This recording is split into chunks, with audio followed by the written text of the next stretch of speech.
Hello friends, मैं आपका mentor A K. Singh और आज हम संविधान के महत्वपूर्ण भाग जो कि है एक मौलिक अधिकार का भाग उसके बारे में जानेंगे। ये भारतीयों के लिए या फिर क्या नाम भारत का संविधान में एक ऐसा भाग है जो सभी को जानना चाहिए और सभी को पता होना चाहिए, क्योंकि मौलिक अधिकार हमारे भारत के संविधान में एक महत्वपूर्ण भाग है और कहीं ना कहीं ये भाग एक संविधान के लिए भी महत्वपूर्ण है और एक एग्ज़ाम के लिए भी महत्वपूर्ण है, जो कि सभी स्टूडेंट को जानना के आवश्यक है कि मौलिक अधिकार कौन कौन से हैं और किन किन अनुच्छेदों में किस किस मौलिक अधिकारों के बारे में दिया गया है।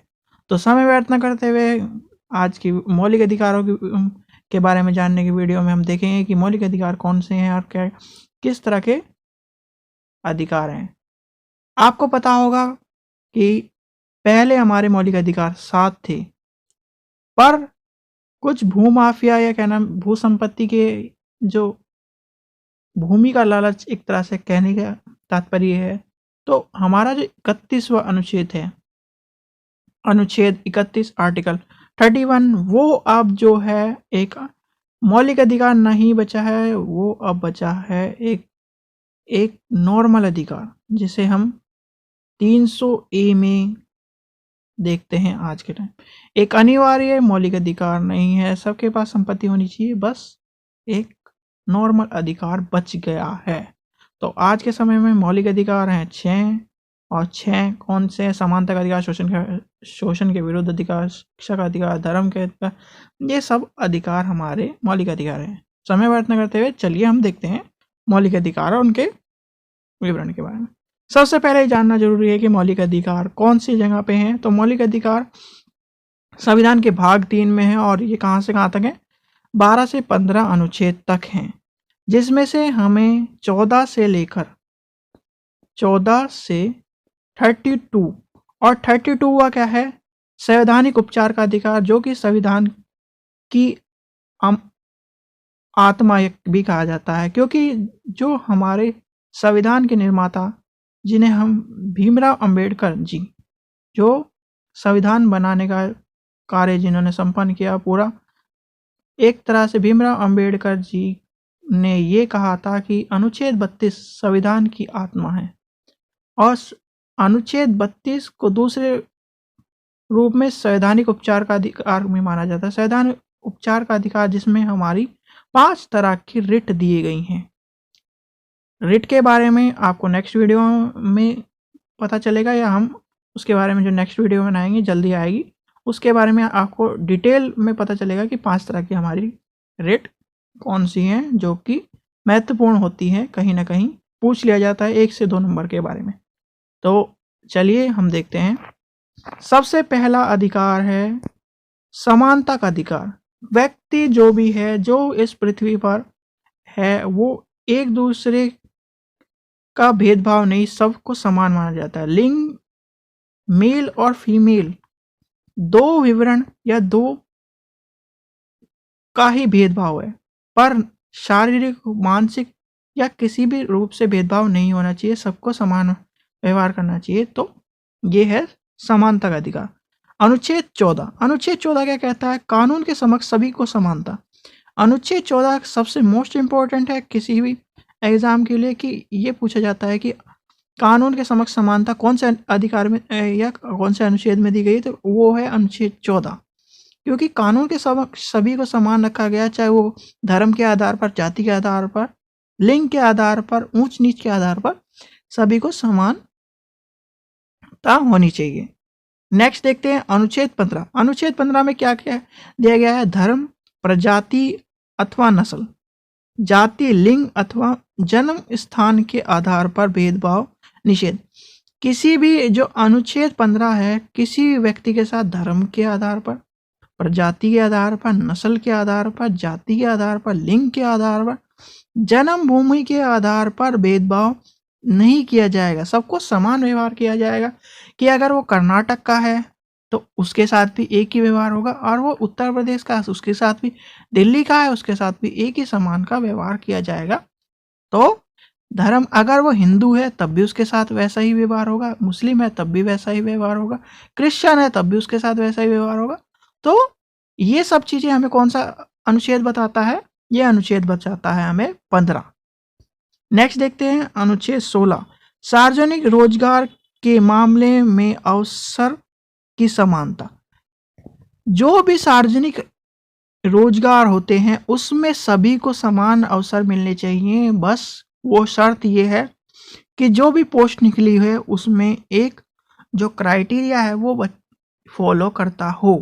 जैसे आप मान लीजिए कि आप आईएएस का इंटरव्यू दे रहे हैं या आईएएस का एग्जाम दे रहे हैं, तो उसमें ग्रेजुएशन मांगी, आपके पास बस ग्रेजुएशन होनी चाहिए। आप उस एग्जाम को फुलफिल करते हो तो आप उसको दे सकते हैं। तो नेक्स्ट देखेंगे सबसे इम्पोर्टेंट और कहीं ना कहीं सबसे ज़्यादा पूछने जाने वाला अनुच्छेद, मोस्ट इम्पोर्टेंट लिख लीजिए इसे भी, अनुच्छेद 17, अस्पष्टता का उन्मूलन। ये सबसे इम्पोर्टेंट है, कहीं ना कहीं यही पूछा जाता है। दो आपको बता दिए, एक अनुच्छेद 14 मोस्ट इम्पोर्टेंट समानता के अधिकार में, आपसे पूछ लिया जाएगा अनुच्छेद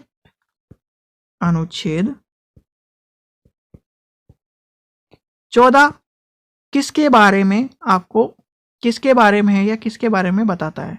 तो आपसे ऑप्शन में ये पूछ लिया जाएगा कानून की समानता, धर्म की समानता, इस तरह के ऑप्शन पूछ लिया जाएगा। तो आपको ये पता होना चाहिए सबसे ज्यादा क्या पूछा जाता है, ये दो, 14 और 17। नेक्स्ट देखते हैं अनुच्छेद 18, समानता में सबसे एक और अनुच्छेद है जो 18, अनुच्छेद 18 क्या कहता है, उपाधियों का उन्मूलन। सभी को जो उपाधियां हैं उनके समान विवरण के हिसाब से उन्हें बांटा जाए। ये कौन सा अनुच्छेद कहता है, अनुच्छेद 18। नेक्स्ट देखेंगे, नेक्स्ट है स्वतंत्रता का अधिकार, या स्वतंत्रता के अधिकार में सबसे कहां से शुरू होते हैं, 19 से लेकर 22 तक। तो सबसे पहला है अनुच्छेद 19। अनुच्छेद 19 क्या कहता है, अभिव्यक्ति की स्वतंत्रता से व संबंध अधिकारों का संरक्षण। जो व्यक्ति की जो स्वतंत्रता है वो उसकी स्वतंत्रता से संबंध अधिकारों का संरक्षण, उसकी संरक्षण करना, उसको सुरक्षित करना। जो भी उसके व्यक्ति की स्वतंत्रता है, उसके संबंध जैसे अधिकार हैं, उसको सुरक्षित रखना। क्योंकि अगर वो सुरक्षित नहीं होगी, समान व्यवहार नहीं होगा, तो वो कहीं ना कहीं मानसिक रूप से, शारीरिक रूप से परेशान रहेगा। और जो एक संविधान का मोटिव है, या क्या नाम, संविधान का रोल है, संविधान जिस चीज के लिए बना था वो पूरा नहीं होगा। नेक्स्ट देखते हैं अनुच्छेद 20, अपराधियों। अनुच्छेद 20 क्या कहता है, अपराधियों के लिए दोष सिद्ध के संरक्षण। जो अपराधी है उनके लिए दोष सिद्ध संरक्षण का अधिकार कौन सा कहता है, अनुच्छेद 20। सबसे इंपॉर्टेंट और सभी अनुच्छेदों का जो सभी मौलिक अधिकार, कहीं ना कहीं एक ये कहा जाता है कि सभी मौलिक अधिकार, जितने भी हमारे मौलिक अधिकार हैं 6 के 6, वो कहीं ना कहीं इस स्वतंत्रता के अधिकार 21 से जुड़े हुए हैं। और 21 का जोड़ने का कारण ये, अगर स्वतंत्रता, जीवन तथा व्यक्तिगत स्वतंत्रता, अगर किसी पास जीवन की तथा व्यक्तिगत स्वतंत्रता का अधिकार या संरक्षण नहीं होगा तो समानता का अधिकार कोई उसका रोल नहीं करता, धर्म का अधिकार कोई रोल नहीं करता, स्वतंत्रता का उसका जो अधिकार है वो मोस्ट इम्पोर्टेंट है। धर्म के उससे सब, देखिए आप स्वतंत्र रहेंगे तो धर्म की स्वतंत्रता मिलेगी, आपको समान व्यवहार होगा, कहीं ना कहीं आपको शिक्षा का भी अधिकार मिलेगा, सैद्धांतिक उपचार का भी अधिकार मिलेगा। ये सारे आपको अधिकार ऑटोमेटिकली मिल जाएंगे। तो इसलिए मोस्ट इम्पोर्टेंट अधिकार कौन सा माना गया है, अनुच्छेद 21। और ये कहीं ना कहीं एक इम्पोर्टेंट, आज के युग में जो भी शिक्षित व्यक्ति है या शिक्षित स्टूडेंट है, वो उसको ये पता होना चाहिए कि जो हमारी शिक्षा है वो कौन से अधिकार के द्वारा निःशुल्क अनिवार्य, जो 6 से 14 वर्ष के बच्चों के लिए फ्री एजुकेशन है, वो कौन से अधिकार में दी गई है या कौन से अनुच्छेद में दी गई है, अनुच्छेद 21 के बारे में बात हो रही है। अनुच्छेद 21 के या अनुच्छेद 21 ए के बारे में जो बात की है उसमें शिक्षा का अधिकार मोस्ट इम्पोर्टेंट है। मोस्ट इम्पोर्टेंट इसलिए कहा गया क्योंकि शिक्षा से कहीं ना कहीं हम सब जुड़े हुए हैं। अगर हमें शिक्षा का अधिकार का पता नहीं होगा तो हम, जैसे आपको ये पता होना चाहिए आज के समय में आपके देश में जो ऑफिशियल हैं वो कितनी भाषाएं बोली जाती हैं और भाषाएं कहाँ पर हैं, तो आपको ये सब चीज़ें पता होना चाहिए। भाषा के कहाँ पर है, आपकी 8वीं अनुसूची में। तो अनुसूची कितनी है आपकी, 12 है। तो उसी तरह आपको शिक्षा का अधिकार पता होना चाहिए। तो शिक्षा का अधिकार कहाँ पे है, अनुच्छेद 21 के शिक्षा का अधिकार। नेक्स्ट हम देखेंगे अनुच्छेद 22। अनुच्छेद 22 क्या कहता है, कुछ मामलों में गिरफ्तारी के तथा निरुद्ध। जैसे आपने कुछ मामलों में आपकी गिरफ्तारी जो आपका संज्ञान गुनाह नहीं है, तो उसमें आपके जो कुछ मामलों में आपको गिरफ्तारी और उसमें आपको इस तरह का अधिकार है कि आपको डायरेक्ट ही जमानत मिल जाती है, या फिर वो कौन सा अधिकार है, अनुच्छेद 22 कहता है। नेक्स्ट हम देखेंगे नेक्स्ट हमारा मौलिक अधिकार है शोषण के विरुद्ध अधिकार बाई 23 और 24। 23 और 24 क्या कहता है, मानव दुर्व्यापक तथा बाल श्रम के बारे में। सबसे ये जो आज के समय में जो बाल श्रम है वो कहीं ना कहीं एक देश के लिए बीमारी है, या क्या नाम क्योंकि देखिए आप अगर बाल श्रम के ऊपर सोचेंगे, अगर ये छोटी सी बात है, अगर बच्चा बाल श्रम कर रहा है, पर बाल श्रम वो कर किस ले रहा है, क्योंकि उसके पालन पोषण का या कहना उसके खाने की नीड पूरी नहीं हो रही, कहीं ना कहीं वो अपने खाने के लिए वो बाल श्रम कर रहा है। पर बाल श्रम से उसका जो अंधकार वाला जीवन है वो शुरू हो जाता है, क्योंकि अगर वो बाल श्रम करता है तो वो पढ़ नहीं पाएगा, अच्छी शिक्षा और अच्छा क्या नाम गुणवत्ता वाला भोजन नहीं खा पाएगा, और कहीं ना कहीं उसका जो शिक्षा का जो स्तर है वो भी नहीं होगा, और आने वाले समय में फिर दोबारा वही प्रक्रिया, वो अगर वयस्क होगा और शादी करेगा, शादी करने के बाद फिर वो दोबारा जो उसके बच्चे होंगे वही प्रक्रिया दोबारा। तो बाल श्रम जो प्रक्रिया है वो एक तरह से साइकिल की चेन की तरह गोल गोल गोल गोल घूमती चली जाती है। इसलिए बाल श्रम एक गलत संदेश है या गलत परंपरा है।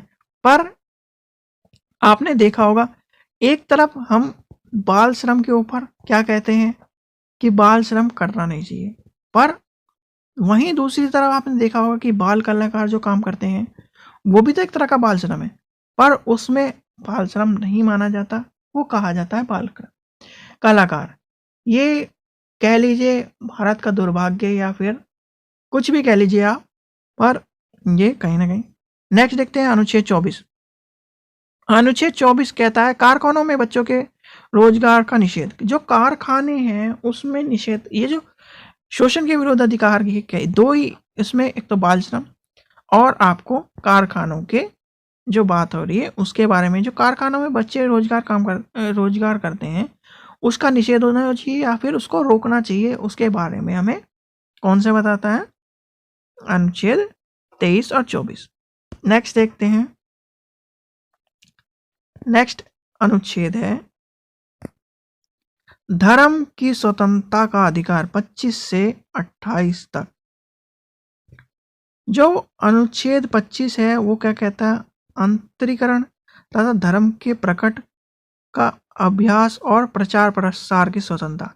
मान लीजिए आप हिंदू हैं तो आपके धर्म की आपको अगर अपना प्रचार करना है शांतिपूर्वक या कहना किसी भी तरह से, पर उसमें दूसरे धर्म की या तो अपमान आप ना करते हो या फिर उसके बारे में गलत ना बोलते हो, उसके उन धर्मों के बारे में ठेस भावना ना पा चाहते हो, तो वो जो स्वतंत्रता है आपके बारे में, चाहे आप मुस्लिम हो, मुस्लिम धर्म के बारे में आप अपने धर्म के बारे में अच्छी अच्छी बातें बताइए, अपने धर्म के बारे में प्रचार कीजिए, अपने धर्म को बढ़ावा दीजिए। पर शर्त क्या कहती है, ये कहती है कि आप अपने धर्म के बारे में प्रचार करिए, सब कुछ करिए, पर दूसरे के धर्म की स्वतंत्रता या फिर उसके बारे में गलत विचार, गलत व्यक्तित्व या गलत एक तरह से परछाई उसके बारे में आपको नहीं फैलानी है। तो वो कौन सी अनुच्छेद कहता है? अनुच्छेद कौन सा? अनुच्छेद 25 कहता है कि आपको धर्म को प्रकट करना, प्रसार करना उसकी स्वतंत्रता है। नेक्स्ट देखते हैं अनुच्छेद 26, धार्मिक मामलों के प्रबंध की स्वतंत्रता। जो धार्मिक मामलों की स्वतंत्रता होती है वो कौन सा अनुच्छेद कहता है? अनुच्छेद 26 कहता है। नेक्स्ट देखते हैं धार्मिक स्वतंत्रता के अधिकारों में कौन सा है? अनुच्छेद 27 देखते हैं, किसी विशेष धर्म के प्रोत्साहन करने के लिए भुगतान की स्वतंत्रता। आप मान लीजिए आप मुस्लिम धर्म के या हिंदू धर्म के या फिर ईसाई धर्म के या फिर किसी भी धर्म के हैं, आप अपने धर्म को बढ़ावा देने के लिए, अपने धर्म को प्रोत्साहन करने के लिए या फिर किसी भी धर्म को आप प्रोत्साहन करने के लिए, हिंदू व्यक्ति मुस्लिम धर्म को प्रोत्साहन करने के लिए कुछ चंदा या फिर कुछ डोनेशन देता है, तो आपको वो स्वतंत्रता कौन सा अधिकार देता है? अनुच्छेद 27 आपको वो स्वतंत्रता देता है कि आप अपने धर्म को प्रोत्साहन करें या किसी भी धर्म को प्रोत्साहन करने के लिए जो आप राशि या भुगतान देते हैं वो स्वतंत्रता आपको मिलती है अनुच्छेद 27 में। नेक्स्ट देखते हैं अनुच्छेद 28। अनुच्छेद 28 कहता है कुछ शैक्षिक संस्थानों में धार्मिक निषेध अथवा धार्मिक उपासना के लिए उपस्थित होने की स्वतंत्रता। मान लीजिए आपने देखा होगा कि जो एक तरह से ये कह लीजिए माइनॉरिटी कॉलेज है, तो उसमें जो माइनॉरिटी शैक्षिक संस्थान है उसमें धार्मिक निषेध अथवा धार्मिक उपासना के लिए उपस्थित होने की स्वतंत्रता, उसमें आप अपने स्वतंत्रता या किसी भी हिसाब से आप स्वतंत्र हैं कि आप उसमें जाएं या ना जाएं। जो धर्म की उपासना हो रही है, जैसे हिंदू धर्म की उपासना हो रही है और मुस्लिम धर्म का व्यक्ति है, आप उसमें स्वतंत्र हैं, जाना चाहते हैं जाइए, नहीं जाना चाहते नहीं जाइए। तो वो कौन सा अधिकार हमें क्या बताता है? अनुच्छेद कौन सा कहता है? अनुच्छेद 28। नेक्स्ट देखते हैं अनुच्छेद कौन सा है या मौलिक अधिकार हमारा कौन सा है? सांस्कृतिक और शिक्षा संबंधी अधिकार। जो संस्कृति हमारी कहीं ना कहीं हमारा व्यक्तित्व या किसी व्यक्ति के लिए महत्वपूर्ण है और व्यक्तित्व के लिए महत्वपूर्ण है तो कहीं ना कहीं वो भी जरूरी है। अनुच्छेद 29 कहता है अल्पसंख्यकों के हितों की रक्षा। जो व्यक्ति, आप ये देख लीजिए, ये एक सर्कल है, ये इंडिया की पॉपुलेशन है, ये है, ये है, ये। अब इसे इतनी पॉपुलेशन एक्स ग्रुप की है या फिर एक्स धर्म की है, इतनी पॉपुलेशन वाई की है, इतनी पॉपुलेशन जेड की है, इतनी है ए की और इतनी बी की, इतनी सी की। जो आखिरी में जो डी बचा और ई बचा, उसमें आपने देखा होगा बिल्कुल ये हाशिए पे है। जो अल्पसंख्यक मतलब ये वो हाशिए पे है, तो उनको कहीं ना कहीं उनके हितों की रक्षा करना।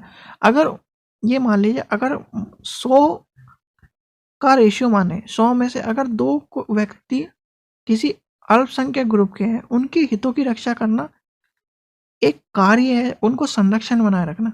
अगर वो 2 लोग भी वो हिंसा या क्या नाम किसी भी दबाव में देश में जीते हैं तो वो देश के स्वतंत्र नहीं माने जाएंगे और उनकी जो संस्कृति है या क्या नाम किसी भी तरह से वो हीन भावना से ग्रस्त होंगे। तो ये किस अनुच्छेद में है?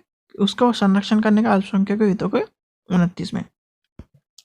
नेक्स्ट देखते हैं अनुच्छेद 30, अल्पसंख्यकों को अपने शैक्षिक संस्थानों खोलने और चलाने का अधिकार।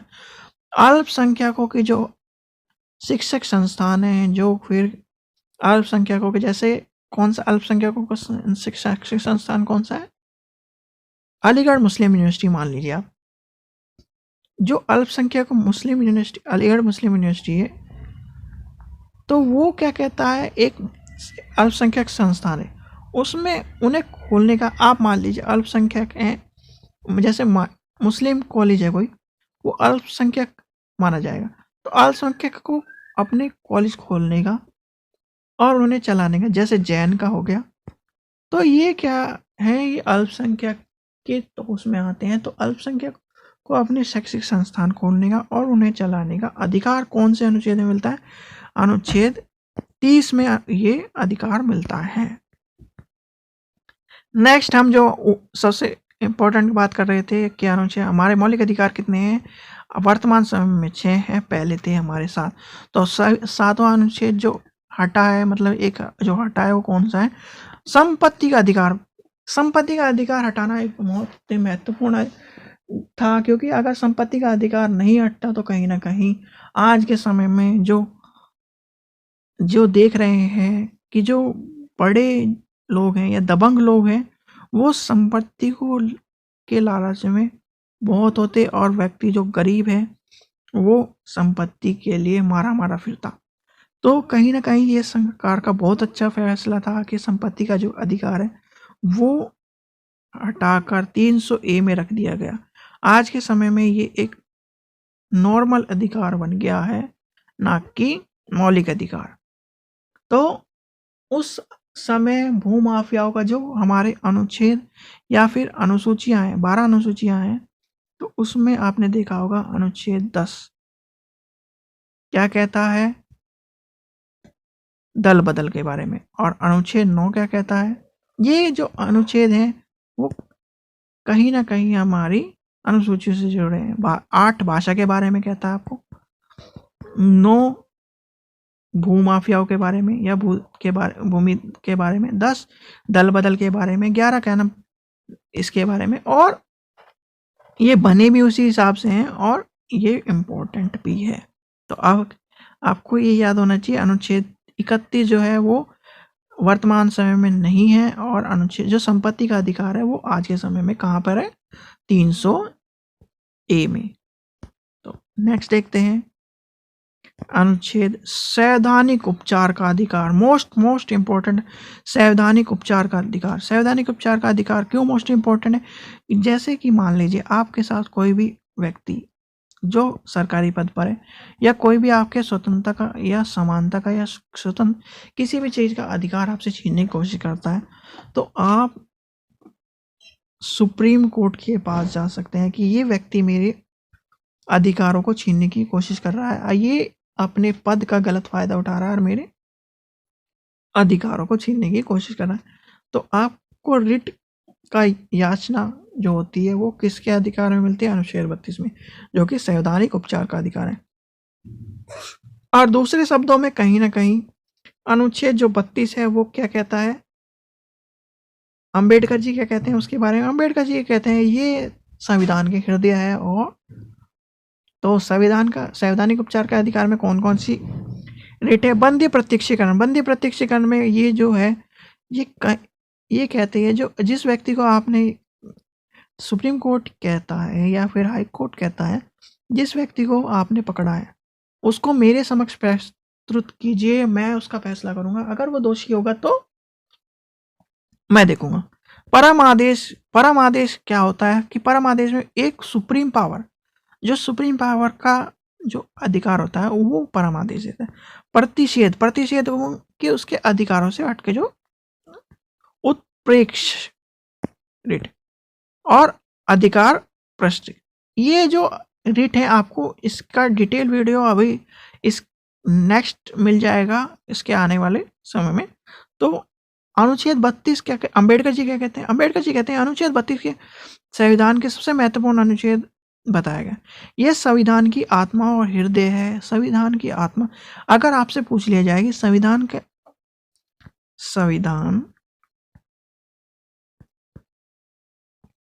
की आत्मा और हृदय कौन से अनुच्छेद को कहा जाता है? तो आपका जवाब होगा अनुच्छेद 32 को कहा जाता है। दूसरे शब्दों में ये पूछ लिया जाता है कि अनुच्छेद ये संविधान की आत्मा और हृदय किसने कहा था अनुच्छेद 32 को? तो वो थे अंबेडकर जी। आपको इसमें कंफ्यूजन नहीं होना। अगर आपसे नॉर्मल पूछा जाए कि अनुच्छेद 32 क्या है, अनुच्छेद 32 क्या है ये पूछा जाता है, तो आपका आंसर होगा संवैधानिक उपचार का अधिकार। अगर पूछा जाए अंबेडकर जी के शब्दों में क्या है, तो वो है संविधान की आत्मा और हृदय। तो इसलिए कंफ्यूजन न हो और इसको ध्यान से। आज हमने जाना कि मौलिक अधिकार में जो महत्वपूर्ण है मोस्ट इम्पोर्टेंट अनुच्छेद है वो जाने, और जो हमारे मौलिक अधिकार हैं वो कितने हैं वो जाना। वर्तमान समय में मौलिक अधिकार 6 हैं और पहले कितने थे, 7 थे, और 7वां जो है वो कहाँ चला गया, 300A में, जो कि संपत्ति का अधिकार था। डिटेल में जाना कि अनुच्छेद जो अलग अलग हैं वो किसके बारे में, तो कहीं ना कहीं ये मौलिक अधिकारों के बारे में जानना बहुत महत्वपूर्ण है। और महत्वपूर्ण इसलिए भी है क्योंकि इससे 1 से 2 क्वेश्चन आपको देखने को मिलता है। या फिर आप देख लीजिए SST में, मान लीजिए किसी भी एग्जाम में संविधान का बहुत महत्वपूर्ण रोल है, और कहीं ना कहीं वो महत्वपूर्ण रोल आपको इससे मौलिक अधिकार की वीडियो से, जो मौलिक अधिकार का जो पार्ट है वो उससे पूरा होगा। आशा करता हूँ आपको वीडियो पसंद आई होगी। वीडियो को पसंद आई हो तो लाइक करें, शेयर करें और चैनल को सब्सक्राइब करें। Thank you.